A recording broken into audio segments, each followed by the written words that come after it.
Goddess, please have mercy. I beg you, forgive my Hey there. transgression and spare Before you drift into sleep, torment. I want you to imagine something older than memory, older than language itself. A world born not from peace, but from passion.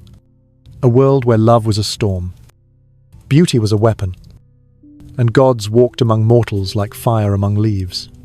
Tonight, we're not reading myths, we're entering them. So take a deep breath. Let the lights fade. Let the hum of the world fall away until all that's left is the sound of your heartbeat and the whisper of stories that have waited thousands of years to be heard again. Because somewhere between dreams and divinity, there are tales that refuse to die, tales written in the dust of Olympus and carried across time by the wind of longing. It begins, as it always does, with love, not the gentle kind that poets praise, but the dangerous kind that burns through heaven itself. There was once a mortal girl whose beauty rivaled the goddess of love. Her name was Psyche. She did not seek worship. Yet people abandoned Aphrodite's temples to kneel before her, leaving the goddess's altars cold and forgotten. The gods do not forgive being forgotten, so Aphrodite, wrapped in envy and gold, decided that this girl must be punished. She sent her own son, Eros, the god of love, to make Psyche fall for the ugliest creature on earth. But when Eros saw her sleeping, her face calm as moonlight, her breath soft as prayer, he hesitated. His hand trembled. His arrow slipped. And for the first time in all eternity, the god of love fell victim to his own weapon. From that single drop of divine mistake, an impossible love was born, one that would defy gods, death, and destiny itself. Psyche would soon be cursed to marry a monster she could not see. She would be carried by the wind into a palace of shadows, where a voice touched her heart but hid its face. She would love in darkness, trust in silence, and be betrayed by her own curiosity. And when the gods took everything from her, she would walk barefoot into the underworld, facing impossible trials to prove that love, even mortal love, can rise again after it has been broken. Hers was not just a story of passion, it was the story of a soul that refused to die. But love was not the only fire that burned on Olympus. There was also vengeance, and envy, and the cruel poetry of punishment.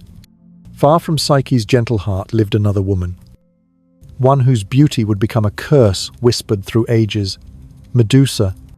Before the serpents and the stone, she was a devoted priestess, serving Athena in temples of marble and silence. Her faith was her armor, her purity, her pride. But even the gods are drawn to what they cannot have. And one night, Poseidon rose from the sea and violated what was sacred. When Athena found her temple defiled, her fury did not strike the god who sinned, but the girl who prayed. In a single gesture, she transformed Medusa's hair into writhing snakes, and her eyes into weapons of stone. What had once been grace became horror, and the woman who once worshipped the divine was now hunted by it. Banished to the edges of the world, Medusa became a ghost among monsters, cursed to turn life itself into silence. Yet even as her tears hardened into stone, the world remembered her name. She became the warning carved into every myth that came after her, the reminder that beauty, faith, and purity could not protect a woman from the wrath of gods.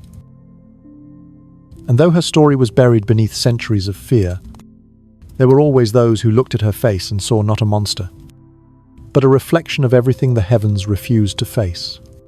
And somewhere, in the thread of fate that binds all stories together, her path would cross another's, a boy born of prophecy and sea. Zeus, the child of a mortal mother locked away in bronze walls, and a god who entered her chamber as golden rain. A boy thrown into the ocean to die, but carried by destiny instead. When a cruel king mocked him and demanded the impossible, Perseus answered, "Without hesitation, I will bring you the head of Medusa." The gods smiled, for mortals who seek glory are their favorite toys. They gave him winged sandals, a mirror shield, and a sword sharp enough to cut through myth itself. When Perseus finally reached the island of Medusa, the air was thick with silence.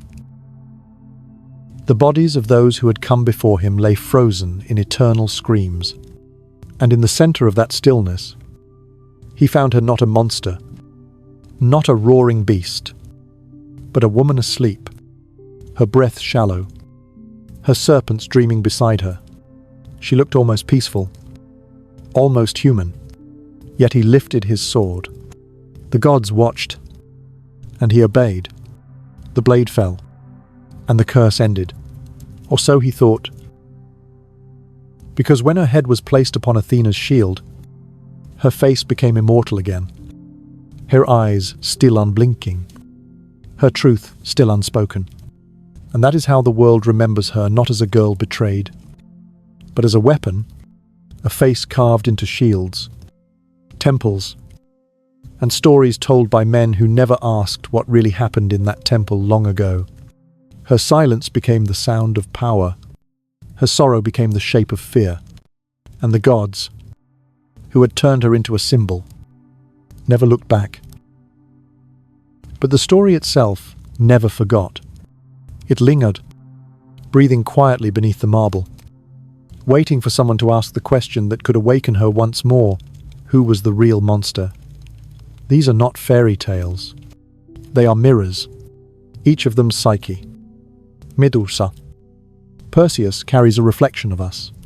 Love, curiosity, betrayal, revenge, the fragile, burning things that make us human. The gods only magnified them. They did not invent them. And perhaps that's why these stories still haunt us in the quiet moments before sleep. Because somewhere in each of us lives a Psyche still searching through darkness, a Medusa still trying to forgive the gods, a Perseus still learning that heroism and cruelty are sometimes the same blade. So as you lie there tonight, let the noise of the day fade.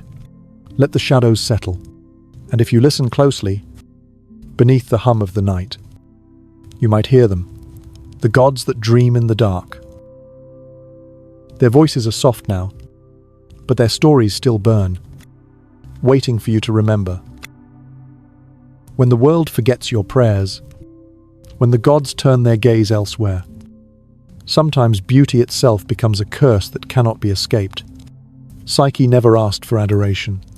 She was born into light. Yes, but not the kind that warms, the kind that burns slowly, like a flame held too close to the skin. Wherever she went, people knelt. They left garlands at her feet, whispered her name as though it were sacred, and lifted their eyes to her as if looking upon something divine. They called her the living embodiment of love, the mortal who had stolen Aphrodite's reflection. But admiration is a dangerous kind of worship, and jealousy is older than the stars. From her throne of seashells and perfume, Aphrodite watched as her temples emptied.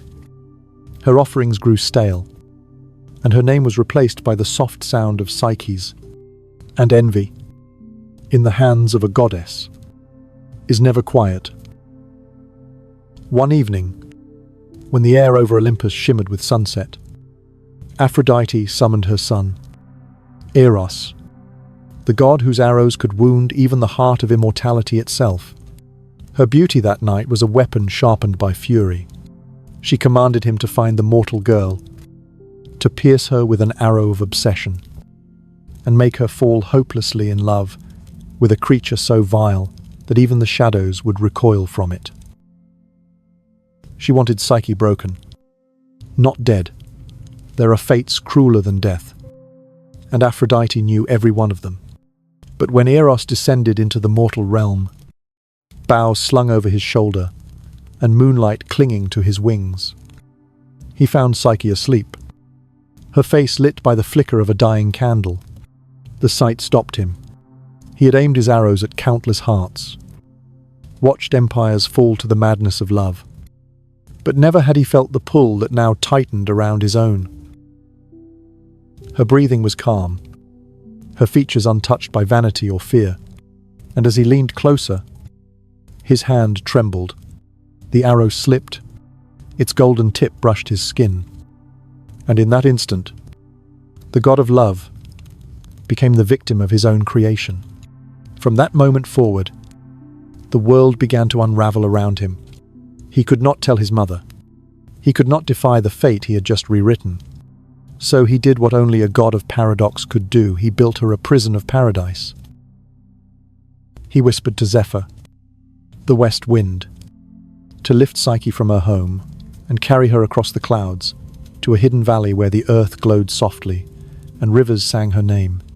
When she awoke, she found herself surrounded by impossible beauty, marble halls that glimmered like pearl, invisible servants that answered her thoughts, feasts that appeared without a hand to serve them.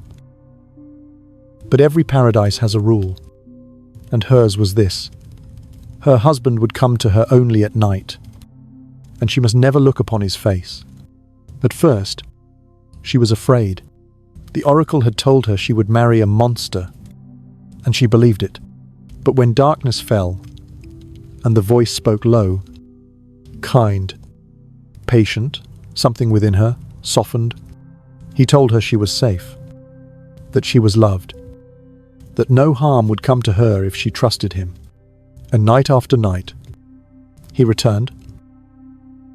She never saw him, yet she felt him, the warmth beside her, the laughter that filled the emptiness, the way he whispered her name like a secret the world could never deserve. Love, she realized, did not always need eyes. It needed faith, and for a time, faith was enough. But the human heart was not made for endless peace. Curiosity is the sister of fear, and doubt, once planted, grows silently in the dark. When Psyche's sisters came to visit, carried by the same wind that had once stolen her away, they saw her splendor and were consumed by envy. Their words dripped with honey and poison. They told her she was being deceived, that her unseen husband was no god but a monster, hiding its true form until it was too late. Their warnings wrapped around her thoughts like ivy, twisting until love itself began to tremble. That night, when her husband slept beside her, Psyche lit a lamp and held it over his face. What she saw was not a monster. It was beauty beyond the reach of language. His hair was gold, his wings folded gently beneath him, his face serene, unguarded. For a moment, her fear melted into awe, but a single drop of oil fell from the lamp, striking his skin. He awoke, and in the silence that followed, love turned to sorrow. His eyes, once full of tenderness, were filled with heartbreak. He said nothing cruel, nothing angry. He simply whispered, "You have broken the trust that bound us," and vanished into the night. The palace crumbled. The lights went out, and Psyche was left standing in the ruins of her own doubt. She wandered for days that turned to weeks, calling his name into the wind. But the heavens did not answer. Her sisters were gone. Her home no longer existed. All that remained was the ache of loss and the quiet knowledge that she had destroyed the only love ever offered to her. When she could no longer bear the silence, she climbed the steps of Aphrodite's temple, knowing full well what awaited her. The goddess who had cursed her stood among mirrors. Her reflection multiplied, her beauty flawless and cruel. Aphrodite looked upon Psyche's tear-stained face and smiled, not kindly, but with the satisfaction of a storm fulfilled. "You claim to love my son," she said. "Then prove it, earn it, crawl for it." And thus began the trials, not of strength, but of devotion. Tasks so impossible, they bordered on cruelty. Each one designed to break what remained of her mortal heart. She was told to sort mountains of seeds by nightfall, an act no human hand could achieve. But as her tears fell into the dust, an army of ants stirred at her feet and helped her complete the task. For love, it seemed, still moved quietly through the smallest of creatures. Then she was sent to gather golden fleece from rams that trampled intruders to death. Yet a gentle river spirit whispered that she need only wait for dusk, when the beasts slept, and take the wool caught in the thorns. She learned patience. She learned faith. And even as Aphrodite's anger grew, Psyche's resolve began to shine brighter than her despair. By the time the goddess sent her to draw water from the river that guarded the border of the dead, Psyche had stopped praying for mercy. She simply walked.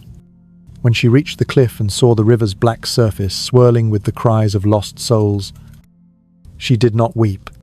She only whispered, "I will try," and that whisper carried farther than she knew. From the clouds, an eagle descended, Zeus's own messenger, and with careful claws, filled the vessel for her, sparing her life. Once more, even the gods, it seemed, could not ignore her persistence. But Aphrodite was not done. The final task would demand more than courage. It would demand surrender. Psyche was to descend into the underworld itself and ask Persephone, Queen of the Dead, for a box of her beauty. "Do not open it," Aphrodite said, "for it is not meant for mortal eyes." Yet Psyche, weary and desperate, would eventually look inside. What she found was not beauty, but endless sleep, and it was in that sleep, cold and still, that love would find her once more. But that part of the story belongs to another night. For now, to remember her, the girl who loved a god she could not see, who lost everything by daring to look, and who began her journey not as a goddess or a hero, but as a soul learning the oldest truth of all, that to love is to trust what cannot yet be seen, and to fall again and again, until faith becomes light. When love falls into silence, when every prayer returns unanswered, what remains is not despair, but the slow pulse of a heart that refuses to stop beating. Psyche's journey did not end when Eros vanished into the night. It began there, in the ruins of everything she thought she knew, alone beneath a sky that no longer recognized her. She walked through villages where children pointed at her torn dress and whispered that the gods had cursed her beauty. Yet she kept moving, barefoot and trembling, carrying with her nothing but guilt and a single question that haunted every breath. If love was real, how could it leave her so easily? The answer would come not in comfort, but in trial, for the gods test most harshly those who dare to love beyond reason. When she reached Aphrodite's temple, the air was heavy with the scent of myrrh and roses, sweet and suffocating. The goddess stood among mirrors that caught every flicker of light and bent it back into her own reflection. Her voice, when she spoke, was music and poison. "You claim to love my son," she said, "but love is not devotion until it bleeds. If you wish to see him again, you will earn that right with your hands and your suffering." And so Psyche was led to a great chamber filled with mountains of seeds, wheat, barley, lentils, poppy, and millet, a chaos of color that stretched beyond sight. "By dawn," said the goddess, "sort them into their proper kind, one by one. If you fail, you will never rise again." Then Aphrodite left, her laughter echoing like chimes of cruelty. Psyche knelt in the dust. Her fingers were small against the endless piles. She worked until her vision blurred, until her tears mixed with the seeds, until hope itself began to unravel. Yet somewhere in the stillness, the world stirred. From cracks in the stone floor, a river of ants emerged, thousands of them moving with sacred precision. each carrying a grain to its rightful place. They labored beside her until the chaos became order, until the impossible was done. When Aphrodite returned, she found the task completed, and though her smile remained, her eyes burned cold. "So," she said, "you had help. But help is still effort, and effort is still faith. And the goddess of love, for all her beauty, could not understand that kind of endurance." The next trial came with sunlight. Aphrodite led Psyche to the edge of a valley where golden rams roamed, their horns sharp as blades, and their wool blazing like fire. "Bring me a handful of their fleece," she said, "and perhaps I will believe you are not entirely useless." Psyche stared at the beasts that gored trees apart in their rage, and for the first time, fear took root deep within her chest. Yet even fear can be a teacher. She sank to her knees by the river, her tears falling into the current, and the water answered. The voice that rose from it was soft as reeds swaying in wind. "Do not go now," it said. "When the sun burns high, their fury is endless. Wait until dusk. Then, when they rest, gather the wool that has caught on the thorns. You will not need to take what the world freely gives." And so she waited, watched the light fade, and when the ram slept in the shade, she gathered what the thorns had claimed. By moonlight she returned, her arms heavy with golden threads.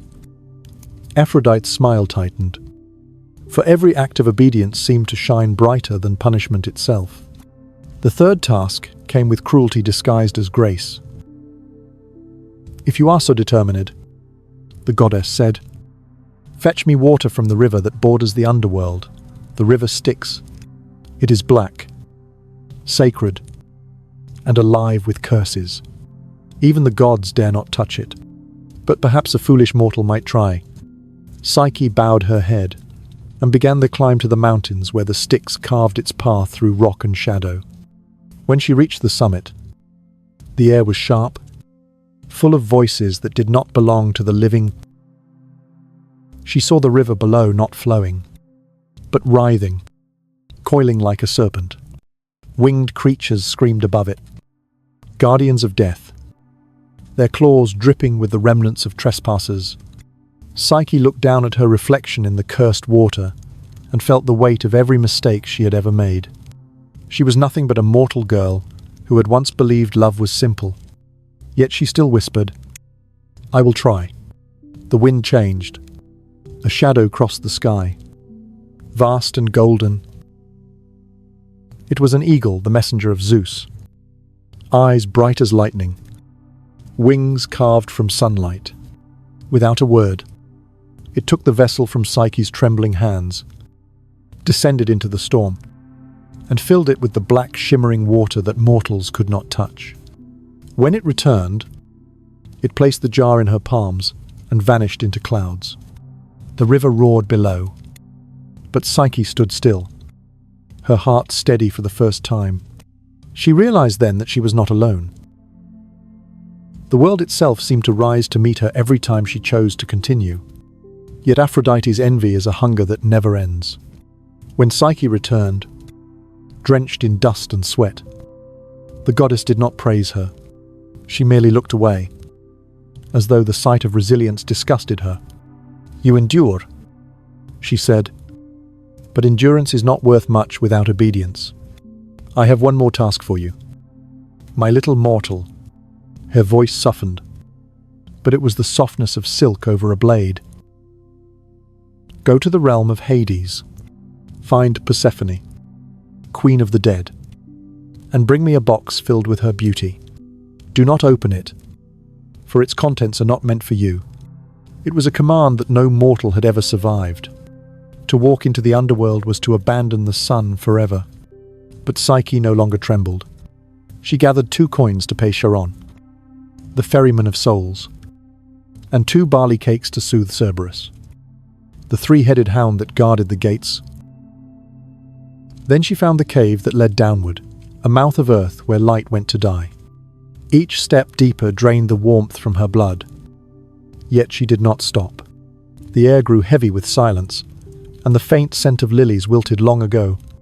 She crossed the black river with Charon's hollow eyes upon her, and fed the cakes to Cerberus, who accepted her offering and turned away. When she reached Persephone's throne, the queen of the dead sat draped in shadow, her gaze neither cruel nor kind. "You seek my beauty," she said, her voice echoing like wind through an empty hall. "But beauty here is made from sorrow. Are you sure you want to carry that?" Psyche lowered her head. "I do not seek it for myself," she answered. "It is for another." The queen smiled faintly, a sad smile that understood too much. She gave her the box plain, unmarked, and heavy with secrets, and warned, "Do not open it until your task is done." As Psyche climbed back toward the living world, the box throbbed with an invisible pull. Curiosity whispered to her once more. Soft and familiar, what harm could there be in a single glance? What if the beauty inside made her worthy of Eros again? She told herself no. But temptation is patient. When the first rays of daylight touched her face, she lifted the lid. Instead of light, darkness poured out a mist of endless sleep that wrapped around her limbs and stilled her heart. She did not fall. She simply drifted into silence. The box beside her, the task incomplete, and that might have been her end. If love itself had not been watching, far above, Eros felt the echo of her fading breath and broke free from his mother's chains. He flew through clouds and storms until he found her body lying pale upon the earth. Her face peaceful, her lips still forming his name. He sealed the box, kissed her softly, and called her back from that endless sleep. And when her eyes opened, the world, for the first time, forgave her, but the story was not finished. The gods still had to decide what to do with a mortal who had walked through death for love. Their judgment would come soon, not as punishment, but as revelation, when even Zeus himself would speak of the power hidden within a human heart. For Psyche's trials were never about obedience. They were about transformation. Every act of suffering had turned her from a girl who waited for love into a soul that could carry it. And as she rose from the earth, the dust of the underworld still clinging to her, a faint light followed her steps. It was not divine. It was human, fragile, enduring, unbreakable. The light of someone who has seen death, defied it, and returned not as who she was, but as who she was meant to be. When Psyche awoke from that deathless sleep, her breath was no longer the same. It carried the weight of the underworld and the scent of lilies that only bloom where sunlight never reaches. Her body trembled, but her spirit no longer did. The silence that once terrified her had now become her companion. And in it, she understood that she was no longer the girl who had once doubted love.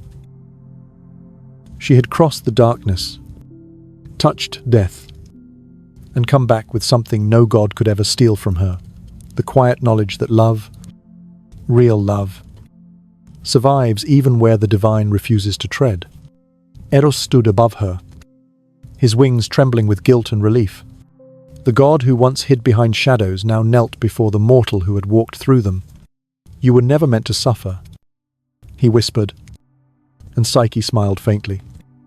Her lips cracked from the long silence. "We all suffer," she said softly. "Even gods who think they don't."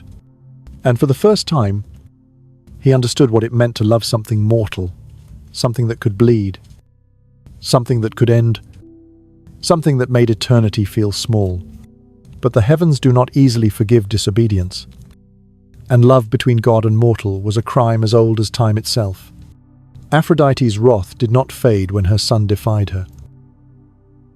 She rose from her temple, surrounded by mirrors that fractured her beauty into infinite shards, each one glimmering with envy. When she saw Psyche breathing again, Her fury shook the air. "You still dare to live," she hissed. "You, who broke sacred laws, who defied the will of Olympus, who stole the heart of my son." Her voice struck like thunder, and the skies darkened as if to bear witness. Yet before her rage could fall, Eros stood between them, his golden wings unfurled, wide and blinding. "She is mine," he said, his voice no longer the playful tone of the god of mischief, but something older, deeper, the voice of love itself when it finally decides to speak truth. "You sent me to curse her, and I cursed myself. You tried to destroy her, and she became divine without your permission. You cannot command what love has already claimed." Aphrodite's laughter was sharp as broken glass. A god in love with a mortal. She sneered. "How predictable. How pathetic. She is beneath you, my son, as all mortals are beneath the gods." But Eros shook his head. "No, mother," he said. "She is what makes us remember why we exist at all." The goddess's hand lifted, her power curling like flame. Yet before she could strike, a voice cut through the clouds, calm, thunderous, final, enough. It was Zeus, king of the gods, his form appearing like lightning woven into shape, his eyes old as creation and weary of endless quarrels. "This war of vanity has gone on too long," he said. "Love cannot be commanded, and mortals cannot be punished forever for making the gods feel." His gaze turned to Psyche. "Small, trembling, human, you have suffered more than any mortal I have seen," he said. "And still you do not curse the heavens. You have earned an audience, and perhaps, more than that, the assembly of gods gathered above Olympus, their forms blazing like stars in the dusk. Hera, the queen of marriage, watched with narrowed eyes, curious to see whether the king would defy his own divine order. Poseidon leaned against his trident, the sea in his veins restless. Even Athena, whose wisdom rarely bent to sympathy, tilted her head, studying the mortal who stood unafraid among immortals. Hermes hovered near the throne, smirking faintly, as if already sensing that the story was about to change. The winds hushed, and the clouds parted, revealing a single shaft of sunlight that fell upon Psyche. Zeus spoke again, his voice echoing across the world. "Tell me, mortal," he said, "why should we let you live among us? Why should you, who have broken rules meant to bind even the stars, to be forgiven?" Psyche did not kneel. Her knees were too tired for reverence, her heart too full for fear. She raised her eyes and met his gaze. "Because I did not ask to be loved by a god," she said quietly. "I only refused to stop loving him. And if that is a sin, then perhaps the gods have forgotten what it means to care for something fragile." Her words rippled through the divine court like a quiet wind through fire, not strong enough to extinguish the flames, but enough to make them flicker. For a moment, even Zeus said nothing. Then, slowly, he smiled, not kindly, but knowingly. "You remind me," he said, "that even immortality grows dull without something worth losing." He turned to Eros. "You want her beside you, forever." The god of love nodded. "Then so be it." Zeus said, raising his hand, "Let her drink the ambrosia, and let no god or mortal ever again separate what has been proven stronger than death." Aphrodite's face froze. The very idea that her rival would be granted divinity was an insult to the heavens themselves, but even she knew better than to challenge Zeus's decree. The air shimmered as Hermes appeared beside Psyche, holding a chalice carved from starlight.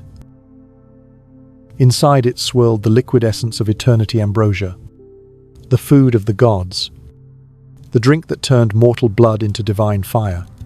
Psyche hesitated for a heartbeat, staring into the cup as if she saw the reflection of every life she would leave behind. Then, without trembling, she lifted it to her lips and drank. The moment the ambrosia touched her tongue, warmth flooded her veins, a gentle fire that spread through her body, washing away the ache of mortality. Her skin glowed like dawn breaking over marble. Her breath deepened. Her eyes, once filled with fear, now mirrored the constellations. When she looked up, the gods saw not a mortal, but something new, something born from love and pain and choice. Zeus nodded once, satisfied. Then it is done. It declared, Psyche shall be one of us, goddess of the soul, born from trial and faith, companion to love itself. Let this union stand as proof that even the smallest spark can outshine Olympus. The heavens answered with light, waves of color rippling across the clouds, the music of the spheres rising like a hymn. Hierosahid, unwillingly moved. Athena bowed her head slightly, respect hidden in restraint.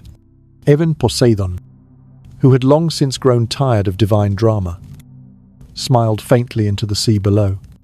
And Aphrodite, beautiful, furious, unyielding, turned away, her pride wounded, but her silence, her surrender. The celebration that followed was unlike any seen before or since. The halls of Olympus glowed brighter than the stars. Fountains flowed with wine, and the winds carried the sound of laughter across mountains and oceans. Eros and Psyche stood side by side at the center of it all, he radiant and wild, she calm and infinite. The gods offered them gifts, Athena a crown of silver wisdom, Hera a veil woven from the threads of loyalty, Apollo a song that would echo forever in mortal hearts. Even Dionysus lifted his cup in a rare moment of solemnity, murmuring, to the only love that made the gods remember they could feel. And when Eros kissed Psyche before them all, the heavens bloomed with light, not the sharp brilliance of lightning, but the slow, golden shimmer of sunrise. Time passed differently in that divine realm. The mortal years that had once rushed through Psyche's veins now stretched into eternity. Yet she did not lose herself in the endlessness. She still remembered the cold earth, the fear of failure, the taste of human tears. She visited the mortal world often, unseen, whispering comfort to those who wept in the dark. Lovers began to pray not only to Aphrodite, but to her, to Psyche, who understood what it meant to love, someone you could lose. Her name became a quiet invocation, a word that meant both soul and breath, both fragility and endurance. Aphrodite, though she never truly forgave, could not deny the transformation she had witnessed. There were nights she stood by the edge of the clouds, watching her son and his immortal bride walking together through the gardens of Olympus. And for a brief moment, something like humility stirred within her. Perhaps she began to understand that beauty without mercy is nothing but cruelty wrapped in gold. She would never say it, but she knew, and maybe that was enough. One day, long after the songs had faded and the feasts had ended, Psyche found herself alone on the balcony of her palace. Looking down at the mortal world far below, the air shimmered with starlight, and she thought of how small her life had once been. How fragile, how fleeting. She closed her eyes and felt Eros's presence behind her, his hands warm upon her shoulders. "Do you miss it?" he asked softly. The world before this Psyche smiled, her voice a whisper that carried like wind through eternity. "I miss the way it hurt," she said, "because pain made me real, and without it, I would never have found you." He drew her close, wings wrapping around them like night itself. And for a moment, even Olympus seemed to fall silent, as if the stars themselves were listening to the sound of two hearts that had finally found rest. Zeus's decree had not just changed their fate, it had rewritten the language of love. For the first time, the gods understood that devotion could not be commanded, that the heart, once awakened, answers only to itself, and mortals, hearing the tale whispered through temples and firesides, began to believe that perhaps the divine was not so distant after all. In every lover's sigh, in every act of forgiveness, in every fragile hope that rises after despair, the echo of Psyche's name lingered. And thus, the story of the girl who loved a god she could not see became more than myth. It became the shape of every soul's journey to be broken, to descend, to rise again. Psyche had walked through the underworld and returned not for power, not for glory, but for love, and in doing so, she had taught even the heavens that the soul's purpose is not perfection, but connection, the endless reaching towards something greater than itself. As dawn spread across Olympus that day, casting gold upon the clouds, Eros and Psyche stood together, their hands entwined, their shadows stretching toward eternity, and somewhere far below, in a mortal world that still dreamed of gods, a child whispered a prayer into the dark, not for wealth, not for beauty, but for a love that would survive the fall, and the wind carried that prayer upward, soft and certain, until it reached the hearts of those who had once proven it true. Long before Psyche's name was whispered in the temples of men, before her tears softened the hearts of the gods, the earth carried another story, one carved in darker veins, one that did not end with forgiveness. Where Psyche rose through love, Medusa fell through betrayal. Her name has been spoken for centuries as a warning, a curse, a shadow in the corner of myth.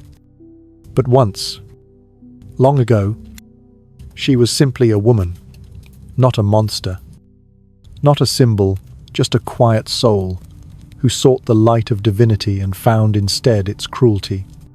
The world remembers her as a face of horror, but few remember the sound of her laughter when she was still human, or the way she prayed at dawn, her hands trembling not from fear but from devotion. There was no venom in her then, no curse in her eyes, only faith that the gods were kind. Medusa was born among the daughters of Phorcys and Ceto, yet, unlike her monstrous sisters, she was mortal, blessed with beauty so radiant it seemed woven from moonlight. Her hair shimmered like threads of gold beneath the sun, her gaze calm and full of warmth, her steps light upon the stones of Athena's temple, where she served as priestess. She loved silence, the sacred stillness before prayer. When the world seemed to hold its breath, she believed in Athena, goddess of wisdom and purity, and in the promise that devotion could protect her from all harm. But faith, even pure faith, is fragile when it stands before power. The gods, for all their grandeur, often mistook love for flattery, and Medusa's beauty, innocent though it was, became both her blessing and her doom. It began on a night when the sea raged louder than thunder, when the winds carried salt and sorrow in equal measure. Poseidon, lord of the deep, rose from his domain, his eyes gleaming like stormlight. He had seen Medusa in the temple before, lighting the sacred lamps, her face illuminated by the fire's glow, and desire, that old, cruel tide, had taken hold of him. The gods are not bound by mortal law, and Poseidon, in his arrogance, mistook divinity for permission. He entered the temple of Athena, not as a worshipper, but as an intruder. And there, upon the cold marble floor, the sanctity of that sacred place was shattered. Medusa cried out for her goddess.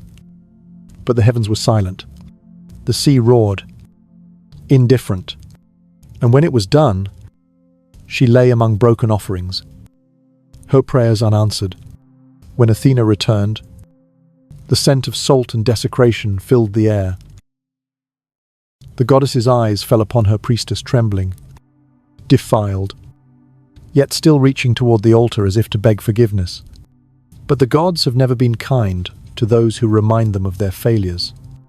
Rage burned through Athena, not for the act itself, but for the stain it left upon her temple, her pride, her name, and so she turned her anger upon the only one she could punish.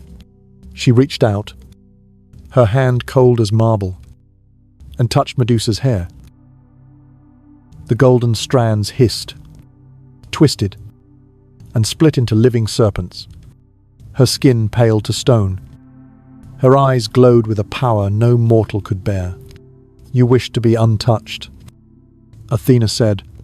"Now no man shall ever touch you again." And just like that, Medusa's faith turned to dust. She fled from the temple, her sobs echoing into the cliffs, the serpents writhing in her hair as though trying to understand their new mistress. The people who once knelt before her fled in terror, mothers shielding their children's eyes.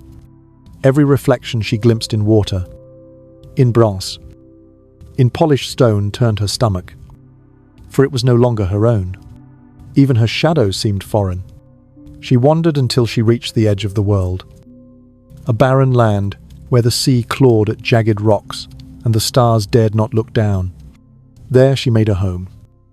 If home it could be called, among ruins and silence.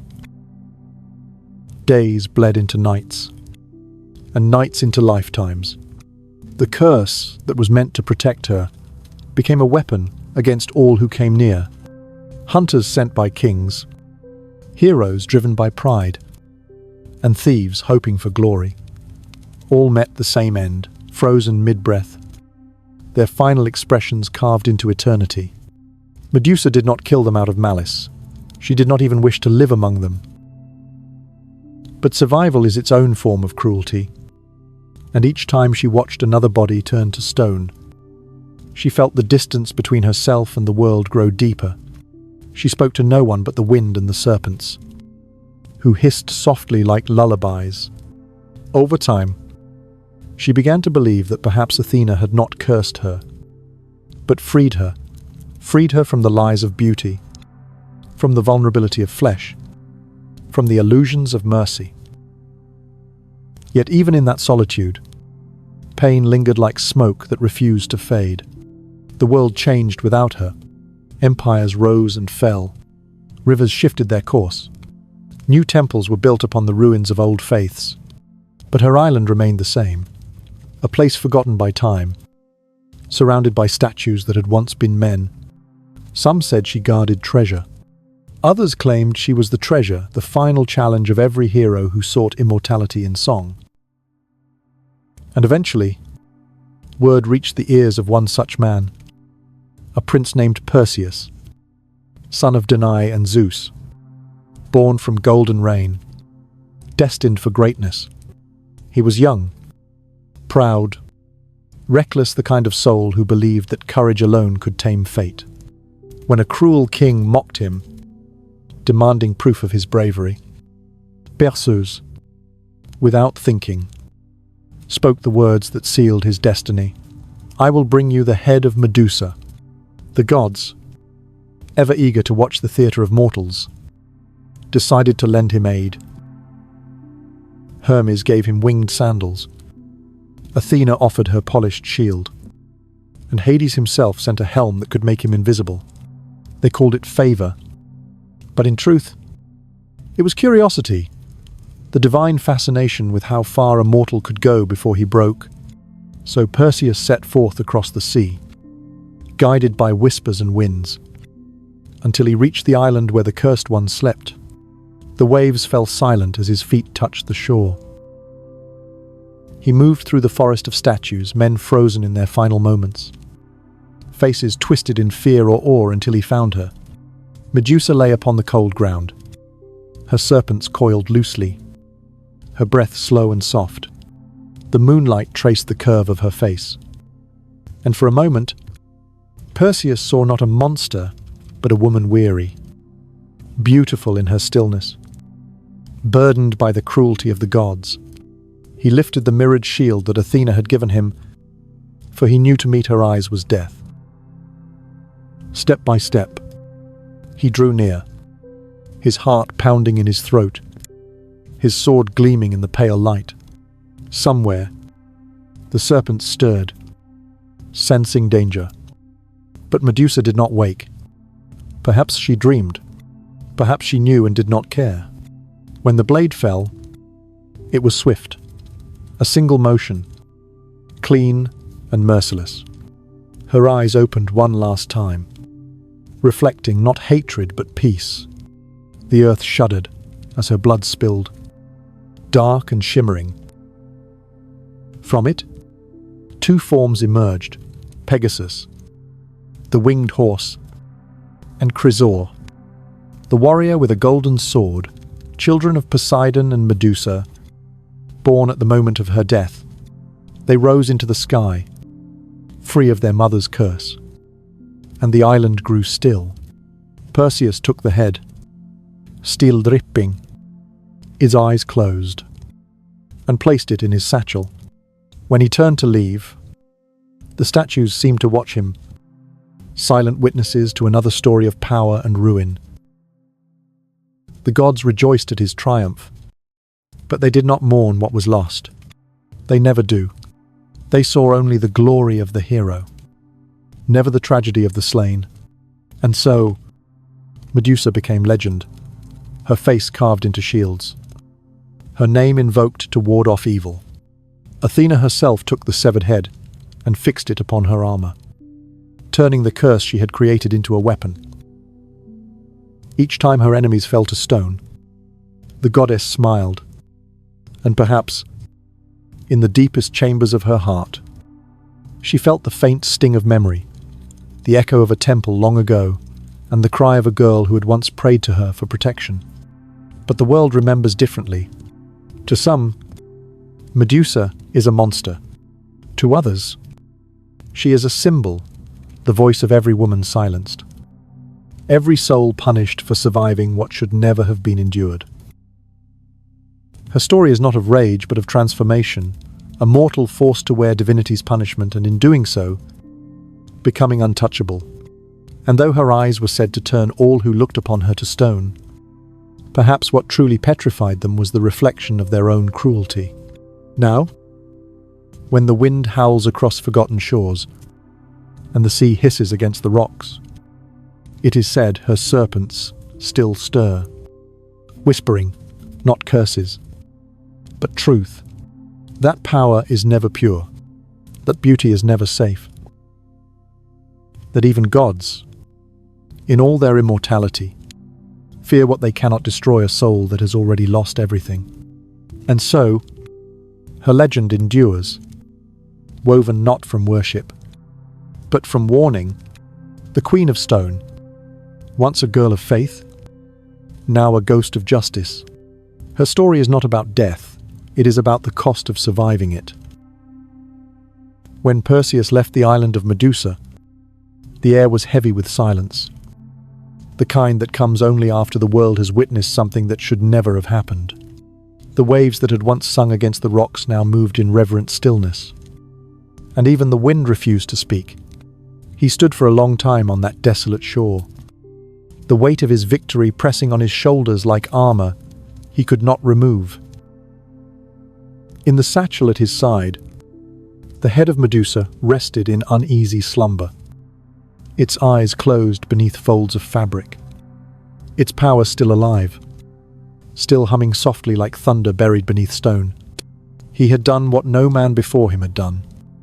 But triumph has a way of tasting hollow when the cost lingers in the air. He looked back once, toward the shadows of the statues that dotted the island men who had come to conquer, and had instead been conquered by fear, and wondered if he was truly different, or merely the last survivor of another divine game. The sea stretched before him like a mirror of iron. And as the sun rose behind him, he lifted his gaze toward the horizon where destiny waited. He did not know what awaited him, only that his path was no longer his own. The gods had chosen him, and the gods never choose without reason. With the winged sandals of Hermes fastened to his feet, he stepped into the air, and the earth fell away beneath him. The wind rushed past, cold and endless, carrying with it the scent of salt and memory.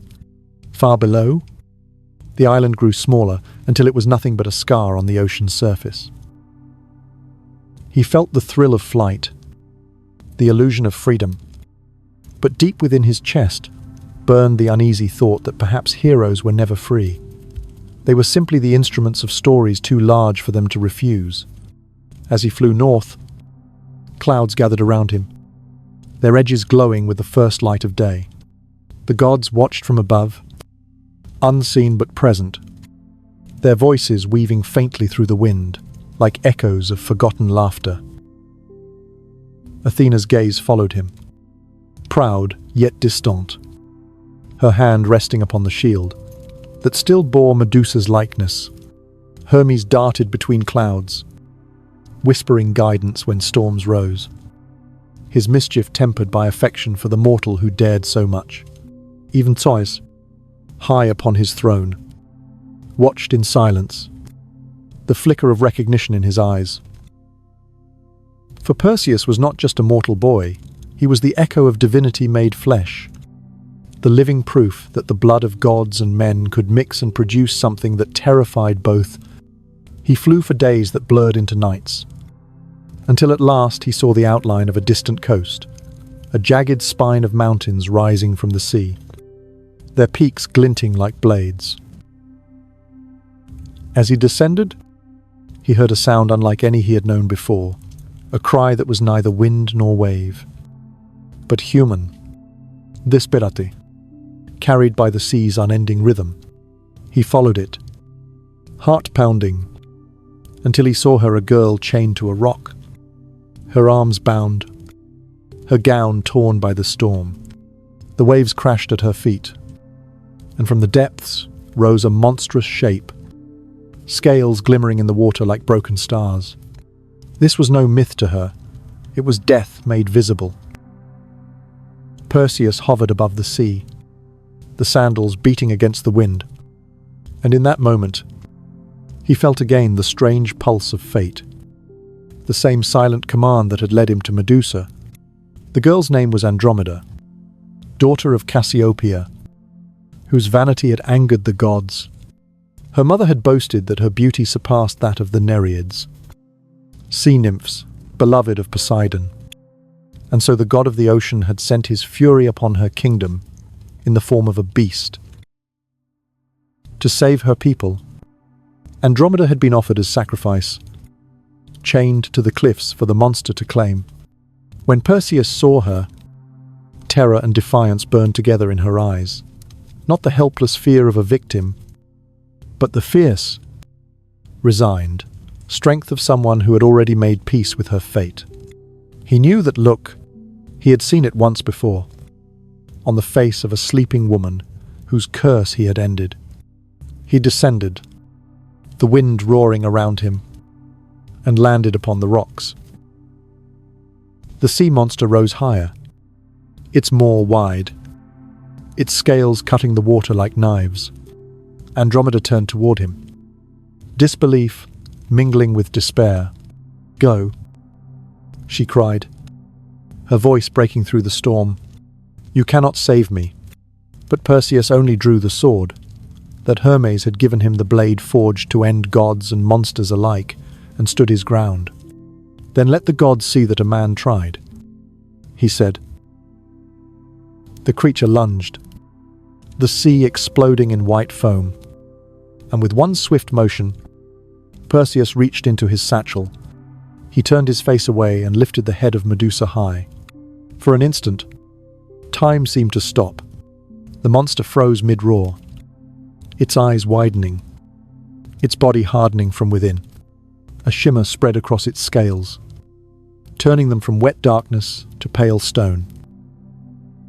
The roar died in its throat, replaced by silence as it sank beneath the waves, becoming one with the cliffs that had claimed so many before. The sea calmed. As if exhaling, Perseus lowered the head, his own breath trembling. Andromeda stared in awe, her chains glinting in the fading light. He cut her free, his hands gentle, his voice quiet. "You are safe now," he said. She looked at him for a long time before answering. "No one is ever truly safe from the gods," she whispered. And he could not argue. When he returned with her to her kingdom, the people hailed him as a savior. The king offered him riches. The queen wept with gratitude, and the bards began composing songs before the dust had even settled. But Perseus did not stay. Celebration tasted hollow to him, as it always does to those who have seen what victory really costs. He had slain monsters. Yes, but he could not forget the stillness of Medusa's final breath, or the weight of her power that now served his will. Even in triumph, he carried a sense of unease, as if some part of her curse had passed to him. Perhaps that is the fate of all heroes, to take the darkness they conquer into themselves, to wear it like an invisible wound. Andromeda followed him, not as a prize, but as an equal, her courage no less divine than his strength. Together they crossed the lands, facing storms and trials, but always with the silent presence of fate hovering above. When they returned at last to Seriphos, the island where Perseus had been born, they found the cruel king who had sent him on his doomed quest, still seated on the throne, surrounded by laughter and deceit. Perseus walked into the hall, his cloak torn, his hair tangled by salt and wind. The king sneered. "So, the boy returns. Did you bring me proof? Or only stories?" Without a word, Perseus reached into his satchel once more. He lifted the head of Medusa, and the king's laughter froze mid-breath. In an instant, the room was silent. The courtiers turned to stone where they stood, their smiles immortalized in horror. When it was done, Perseus lowered the head, and for the first time, he felt peace, not the peace of victory, but of release. The cycle was over. The curse had fulfilled itself. He gave the head to Athena, as promised, and she placed it upon her shield, transforming it into a symbol of divine protection. In her hands, the curse became weapon, and the victim became power. The irony was not lost on Perseus, but he said nothing. Perhaps that is how the gods heal their guilt, by sanctifying their sins. He looked up at the goddess, her expression calm and unreadable. She was not what they said she was. He murmured, "No one ever is." Athena replied and turned away. Years passed, and Perseus grew older, though not in the way mortals do. His name spread across kingdoms, his deeds carved into stone and song. Yet sometimes, in the quiet hours before dawn, he would wake from dreams of a golden-haired woman whispering from the shadows, her serpents hissing softly like rain. In those moments, he wondered if heroes ever truly escape the ghosts of the monsters they slay. Andromeda would find him by the window, his gaze lost in the stars, and she would take his hand without asking what haunted him. He would squeeze it gently and whisper, "We are all part of someone else's story, and none of them end kindly." When he died, for even the sons of gods must one day yield to time, the heavens themselves opened, the constellations shimmered, and Zeus placed Perseus and Andromeda among them. Immortal, not in flesh, but in light. Their forms hang there still, caught forever in motion. The hero and the beloved, frozen not by curse but by memory. The stars, indifferent yet eternal, tell their story to every sky that follows. And somewhere, far below, upon an island no longer visited by mortals, the sea whispers against the stones. The statues still stand, their faces worn smooth by centuries of wind. And in the hush between the waves, one might almost hear laughter soft, bitter, and free. It is said that Medusa's spirit watches from beneath the water, neither vengeful nor forgiving, simply waiting for the next hero who will come, believing he can slay what he does not understand. For in the end, perhaps that is the truth behind all myths, that heroes and monsters are not opposites, but mirrors. Each gives meaning to the other, each born from the same divine flame that both creates and destroys. And as the stars shimmer above and the waves crash below, the world continues to tell their story, again and again, never realizing that it has always been telling its own. The story of Perseus did not end when the stars took his name, for legends never die in the way mortals do. They dissolve into the air, into the soil, into the minds of those who whisper them by the fireside, reshaping themselves with every tongue that retells them. His deed became prophecy, his face carved upon temples, his triumph sung by poets who never stood on the edge of his nightmares. Yet what the world celebrated as victory was something else entirely, the slow decay of truth beneath the weight of glory. For every song that praised his courage, there was a silence that swallowed Medusa's cry. Every statue that honored the hero cast a shadow that reached back to the island where the Queen of Stone still slept, her memory etched not in marble, but in the guilt of gods. Athena's temple gleamed brighter than ever, her statues burnished with gold, her name carried across kingdoms as the embodiment of wisdom and war. Upon her shield rested the head of Medusa, the Gorgon's expression forever frozen in defiance, her serpent still writhing as if remembering what it meant to live. Mortals who saw it trembled, believing it was power they witnessed, not punishment. They knelt before the goddess and prayed for victory, for protection, for vengeance, never realizing that the shield they worshipped was forged from betrayal. And Athena, ever poised, ever proud, held her silence. She told herself that she had redeemed her mistake, that Medusa's death had purified the chaos she once created. Yet each time the shield caught the sunlight, there was a flicker of something like remorse behind her divine calm, a faint reminder that justice, when twisted by pride, is indistinguishable from cruelty. Across the mortal world, kingdoms rose and fell beneath that same unblinking gaze. Warriors marched into battle with the Gorgon's image painted on their banners, believing themselves blessed by the goddess.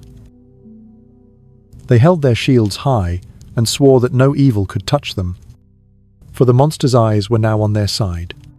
But the power of curses does not vanish simply because gods rename them. It lingers, invisible but alive, feeding on fear, on arrogance, on the endless hunger of men who mistake destruction for glory. In every war waged beneath Athena's favor, the blood that stained the earth was an echo of Medusa's, a payment made again and again to the silence that began in that temple long ago. Meanwhile, the stories of Perseus spread like wildfire through time. Children learned to speak his name before they knew their own, and the old spoke of him with reverence, as if he had never been mortal at all. Yet none of them knew that even heroes carry the ghosts of their victories. The constellations shimmered above, eternal and unfeeling. But in the quiet distance between stars, something restless stirred. The gods themselves grew uneasy, for they sensed that every act of triumph had left a thread of imbalance in the fabric of fate. To destroy what is cursed without understanding, it is to inherit the curse oneself, and even Olympus cannot escape the laws it pretends to right. Athena began to notice strange things. The air around her temple would hum when no wind blew. Statues cracked, though no hand had touched them. At night, when she walked through the marble halls, she would hear the faint hiss of serpents, as though the stones themselves whispered. She told herself it was nothing the remnants of memory, the echo of stories repeated too often. But one night, as she stood alone before her altar, the shield slipped from her grasp. It fell to the ground, and for the briefest moment, she saw Medusa's reflection flicker within the bronze, not in rage, not in vengeance, but in sorrow, a sorrow so profound that even a goddess could not bear to meet it. The next morning, Athena ordered the shield to be locked within the deepest chamber of her temple, far from mortal eyes. Yet the legends say that from that day on, her battle grew keener, her wisdom heavier, as though she carried a shadow too vast to name. Down among mortals, the age of heroes began to fade. New kings rose, hungrang for divine favor. But the gods had grown weary of their petitions. Where once Zeus thundered and Poseidon roared, now the skies held their storms within. The world grew older, more human, and the voice of Olympus softened to a whisper. Yet the myths endured, not as truth, but as reflection, the mirror through which mankind still glimpsed its own heart. Some saw Perseus as a savior, the one who defied monsters and earned the love of heaven. Others saw Medusa as the mirror itself, the one who forced gods and men alike to see what they truly were. And so the balance between them, the hero and the cursed, the slayer and the slain, continued to define the world long after their bones had turned to dust. In distant lands, artisans began to carve the Gorgon's face onto coins, doors, and tombs, believing her image could ward off evil. Yet there was irony in this devotion, for the same face that had once been feared was now revered as protection. The monster had become the guardian, the curse had become the crown, and somewhere, deep in the realm where forgotten souls drift between shadow and silence, Medusa smiled, for though she had been slain, her power had not died, it had merely changed its name. Those who looked upon her likeness no longer turned to stone, but they still felt the weight of her truth, that fear and reverence are born of the same gaze. Perseus's descendants ruled for generations, their blood carrying the strange mixture of divinity and mortality that made them both revered and doomed. They built cities where his statue stood at the gates, sword raised, his eyes fixed toward the sea, as if still daring the world to challenge him. But with time, the glory faded. The songs grew shorter, the temples crumbled. Mortals forgot that heroes were not gods but men, men who bled, who doubted, who carried burdens too great for their names. And as the ages turned, even the gods themselves began to fade from memory. Their altars swallowed by vines, their voices replaced by the murmurs of philosophy and reason. Yet myths, like rivers, never truly disappear. They change course, cutting new paths through the hearts of those who still listen in the dark. And so it was that the curse of Medusa and the crown of Perseus became less about gods and more about what dwells within every soul, the endless struggle between pride and humility, fear and faith, creation and destruction. When a man wields power without understanding its cost, he carries the reflection of the Gorgon's stare within him. When a woman endures pain and transforms it into strength, she carries the echo of Psyche's soul. The old stories were never meant to divide heroes from monsters, but to remind us that both are born from the same desire to be seen, to be remembered, to matter in a world that forgets too easily. Athena, still seated upon her throne of wisdom, would one day look down upon the mortals and see them repeat her mistakes in endless variations, punishing what they feared, praising what they misunderstood, and calling it justice. She would sigh, her gaze distant, her hand brushing against the shield that lay hidden in the shadows beside her. And though she never spoke the words aloud, some say that if one listened closely in the quiet of her temple, one could hear her whisper, "Forgive me." But forgiveness is not a gift the gods give easily, even to themselves. Time would carry their stories forward, reshaping them into symbols, into morals, into myths that children would one day learn by candlelight, without knowing they were lessons carved from divine regret. The crown that once gleamed upon the head of the hero would rust. The curse that once condemned the monster would soften into wisdom, and the line between them would vanish like breath in cold air. In the end, all that remains are echoes of wings against wind, of steel against stone, of hearts learning, forgetting, and learning again. The curse becomes the crown, and the crown becomes the curse, until both are the same truth wearing different names. And perhaps that is the final lesson the gods tried to teach before silence claimed them, that every victory hides a wound, every punishment hides a story, and every myth, no matter how divine, begins with something profoundly human. There comes a moment in every age when the world grows too loud for its own ghosts, when the voices of the divine that once thundered across mountains begin to fade into whispers no one stops to hear. The temples that had once pulsed with hymns now stood empty, their marble faces cracked by wind and rain, their fires long extinguished. The offerings that once filled the altars had turned to dust, and the prayers that had once risen like smoke now drifted aimlessly into silence. Time, that quiet sculptor, was erasing the names of the gods from the mouths of their believers. Yet as the people of the earth turned away from Olympus, something strange happened. The world did not darken. It grew quieter. Yes, but in that quiet, the breath of humanity began to take the shape of its own divinity. The gods were not dying, they were changing, dissolving into the hearts of those who had once feared them. Athena watched it happen first. Her temples, once surrounded by scholars and warriors, began to empty. The marble columns that had carried her name through centuries now held only the sound of wind and echo. At first, she believed it was rebellion that mortals, in their arrogance, had turned away from wisdom.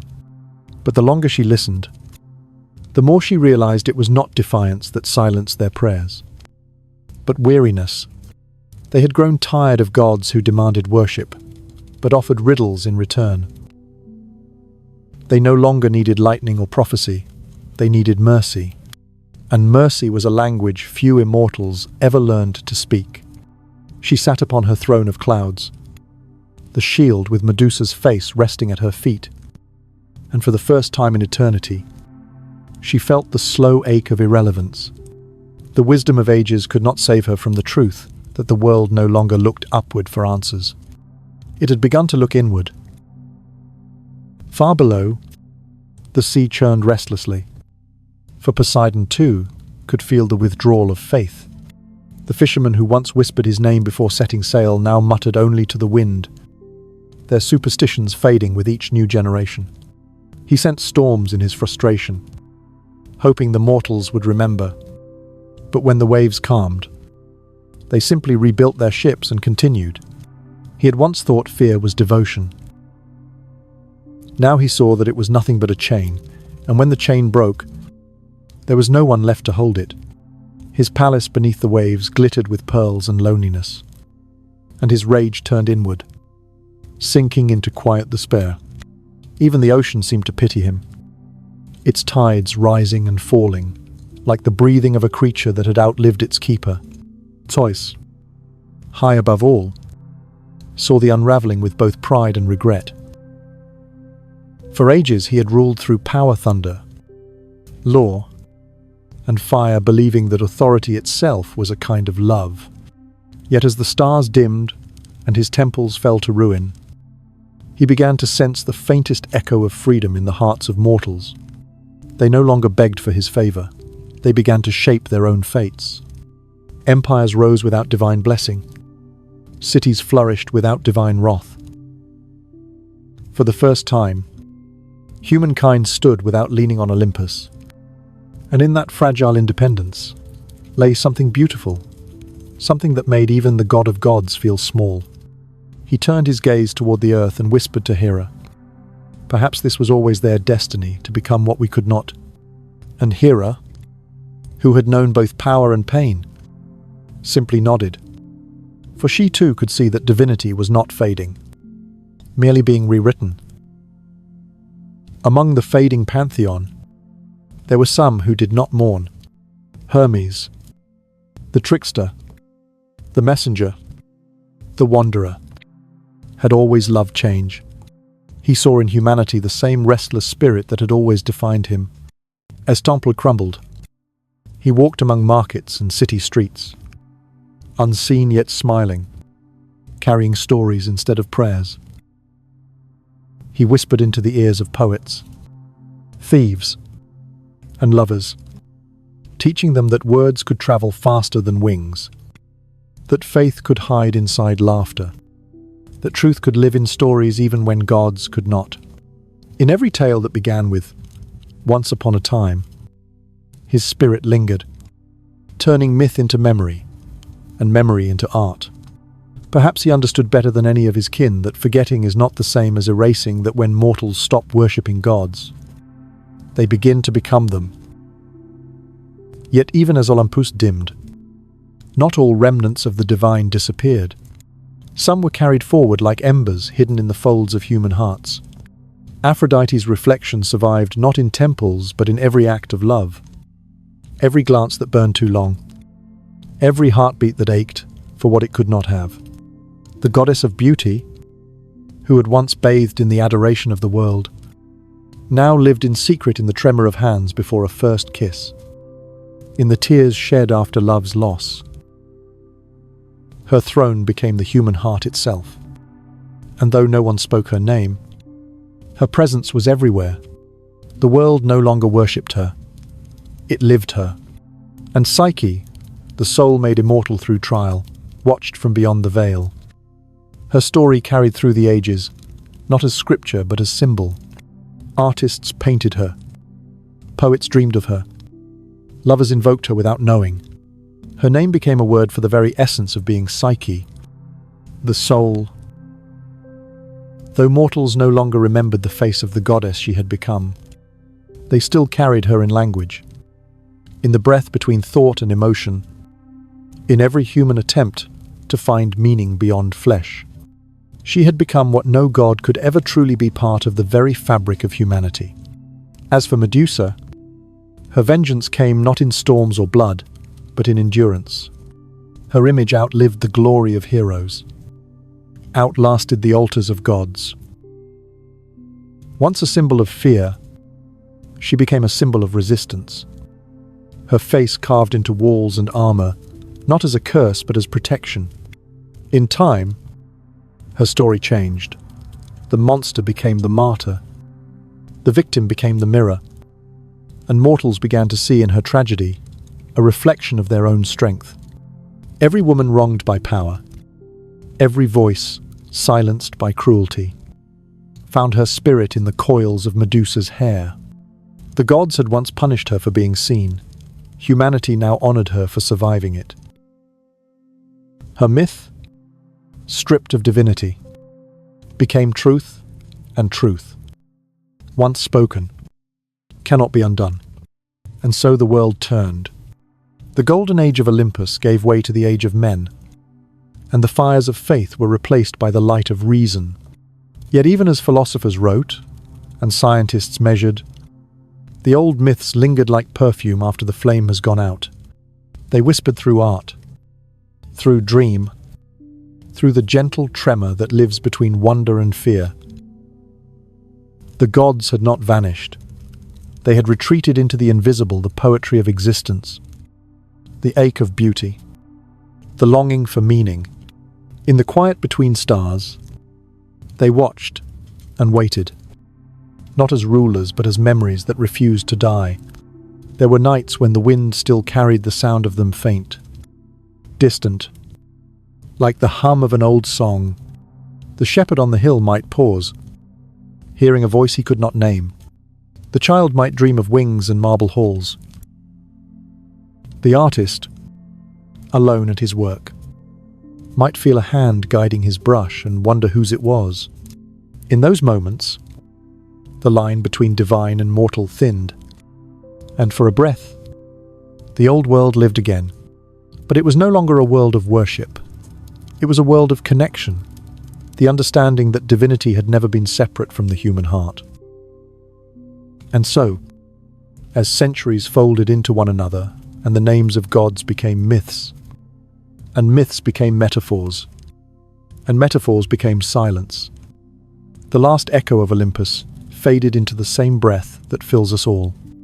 The throne rooms of the sky turned to dust, but the stories remained, alive in the pulse of every soul that dares to dream beyond itself. The forgotten gods were not gone. They were within us, waiting to be remembered, not through temples or offerings, but through kindness, through courage, through creation. For in every act of love, in every moment of forgiveness, in every fragile hope that defies despair, something divine still stirs.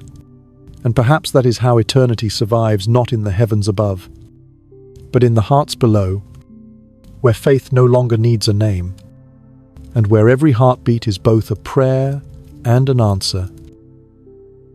There comes a silence that even the gods must one day bow to, a silence so vast and tender that it gathers everything: love, sorrow, triumph, and ruin into the same endless breath. It is the silence that follows after the last prayer fades, when no altar burns, when the stars themselves seem to wait for something that will never be spoken again. Yet in that silence, something new begins. The stories that once belonged to heaven fall gently back to earth, carried by memory, reshaped by human hands, softened by human hearts. The myths that were born in thunder now live in whispers, in dreams, in the small flicker of wonder that still visits us in the dark. And it is there, in the quiet between waking and sleep, that the old gods still live, no longer as rulers, but as reflections. Psyche's name still drifts through the centuries, not as a goddess carved in marble, but as the soul itself, fragile and luminous, forever searching for meaning. Her trials became the map of the human heart, to love what cannot be seen, to lose it through fear, and to find it again through pain. She had once walked through death to be reunited with love. But in truth, she had walked through illusion to be reunited with herself. That is why her story never fades. Each time a heart breaks and learns to trust again, Psyche breathes. Each time someone chooses forgiveness over bitterness, she awakens for a moment in that act. She is the quiet courage that allows the human spirit to endure, the soft reminder that no darkness can erase what was born from love. Medusa, too, endures not as the monster the gods created, but as the mirror they feared. She is no longer a warning whispered to frighten, but a symbol whispered to awaken. Her face, once cursed to turn men to stone, now turns hearts toward truth. The serpents that crown her head no longer hiss in rage. They whisper wisdom, teaching that survival is not shame, and that anger, when born of injustice, is simply grief refusing to die. The world that once feared her now sees her for what she was: a woman betrayed, made into myth, so that power could forget its cruelty. But time, that quiet rebel, has rewritten her. She has become the guardian of those who find strength in scars, the silent protector of every soul who has been told to be small. She stands not in temples now, but in the eyes of all who have learned that pain, when faced, becomes power. And Perseus, The boy who sought glory and found ghosts remains among the stars, his story still shining, but softer now, gentler in its retelling. His sword has lost its gleam, his triumph, its noise. The mortals who once worshipped him now tell his tale with compassion rather than awe, understanding at last that victory can wound as deeply as defeat. He was not a hero because he conquered monsters. He was a hero because he faced what the gods demanded of him and bore the weight of what followed. His legacy is no longer about the slaying of the Gorgon. It is about the burden of realizing that sometimes the monsters we destroy are those the world itself created. Perseus reminds us that courage without wisdom is cruelty. That power without empathy turns men into the very thing they fear. His constellation glows, not as a banner of conquest, but as a promise that one can seek redemption even after the songs have stopped. Together, their stories form a trinity of transformation. Psyche, who rose through love; Medusa, who endured through pain; Perseus, who awakened through guilt. Each of them mirrors a piece of what it means to be human, the yearning for connection, the fight for dignity, the reckoning with consequence. Long after Olympus fell silent, they remained alive in us, not as separate myths, but as facets of the same truth that the divine was never something above us, but something within us, waiting to be remembered. For every myth is a mirror, and every time we tell it, we are not worshipping gods, we are recognizing ourselves. There are nights when you can feel it. If you are quiet enough, when the air grows still and the moon lies low upon the horizon, the old voices return, not as thunder or prophecy, but as a pulse beneath the skin. You might hear the faint rustle of wings that no longer belong to Eros, but to the memory of love itself. You might glimpse, in the curve of shadow, a woman's face crowned with serpents, not menacing, but maternal, watching over the lost. You might feel, in the rhythm of your own heart, the steady courage of a hero who learned too late that glory is hollow without grace. These are not visions, they are remembrances, the echoes of what humanity carries in its blood, the eternal dialogue between light and darkness, between creation and consequence. Time keeps moving, civilizations keep rising, and still the stories shift their shape, finding new tongues to speak through. The poets call them metaphors, the dreamers call them visions, the weary call them hope. They appear in art, in music, in the flicker of a candle beside a window at night. They live wherever someone chooses wonder over cynicism, compassion over pride, truth over comfort. The myths no longer belong to the gods, they belong to us. And perhaps that is the final secret the ancients were trying to leave behind, that immortality was never about living forever, but about being remembered in the way that changes the hearts of those who come after. When Psyche looks down from her quiet realm, she no longer sees altars or temples. She sees people who still dare to love after losing everything, who walk through darkness believing there is something worth finding. When Medusa gazes upon the world, she no longer turns it to stone. She watches it transform. Every act of defiance against cruelty is an offering laid at her feet.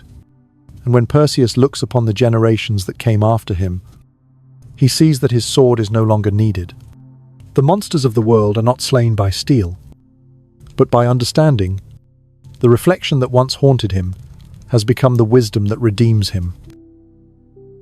And as the last light of Olympus fades completely, the earth itself begins to shimmer with quiet divinity. Rivers hum with memory. Mountains breathe with patience. The human heart, that most fragile vessel, carries within it the remnants of all creation. The old gods have become the rhythm of our pulse, the warmth behind our grief, the courage beneath our fear. When we speak of love, we speak of Psyche. When we speak of injustice, we're someone Medusa. When we speak of redemption, we remember Perseus. We are their descendants, not by blood, but by spirit, and so the circle closes not as an ending, but as a reflection eternal and infinite. If you listen now, beneath the hush of night, you can almost hear it, the sound of the world breathing, the faint heartbeat of a universe that still believes in stories. You can feel the presence of those who once walked among clouds and marble, now walking beside us, invisible but near. They are not gods anymore. They are the echoes that remind us that everything sacred was always human first. So close your eyes. The myths are not gone. They have only changed their language. They now speak through you, through the tenderness that refuses to die, through the dream that wakes even when the body sleeps.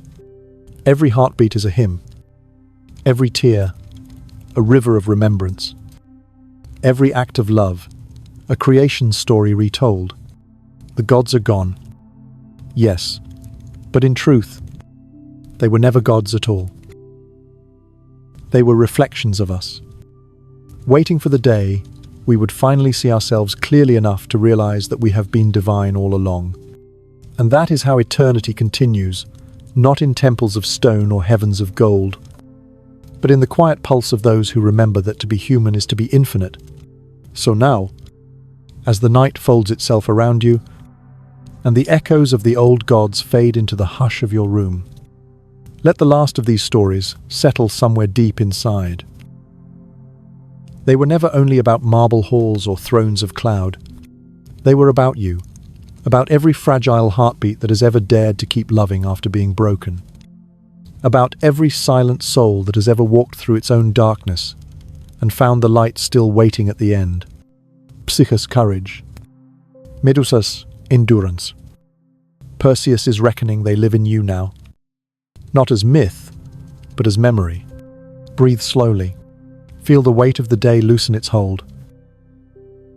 The gods have gone quiet, but the world still hums with their rhythm, and your own breathing keeps time with it.